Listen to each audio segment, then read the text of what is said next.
Welcome to Daily Scripture Reading. I do not own the rights to this music. Genesis chapter 19, beginning at verse 1 and ending at verse 11. This is the New King James Version.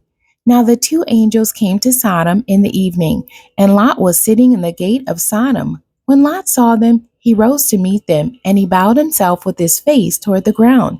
And he said, "Hear now, my lords, please turn into your servant's house and spend the night and wash your feet. Then you may rise early and go on your way."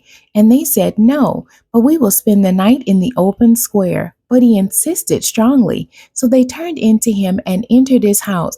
Then he made them a feast and baked unleavened bread, and they ate.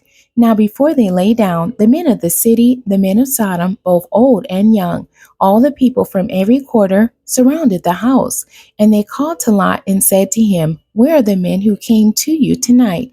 Bring them out to us that we may know them carnally." So Lot went out to them through the doorway, shut the door behind him, and said, "Please, my brethren, do not do so wickedly. See now, I have two daughters who have not known a man. Please let me bring them out to you, and you may do to them as you wish. Only do nothing to these men, since this is the reason they have come under the shadow of my roof." And they said, "Stand back." Then they said, "This one came in to stay here, and he keeps acting as a judge.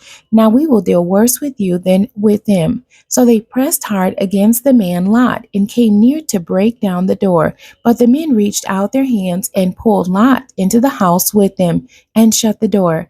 And they struck the men who were at the doorway of the house with blindness, both small and great, so that they became weary trying to find the door. The end. God bless you, and thank you for joining me today.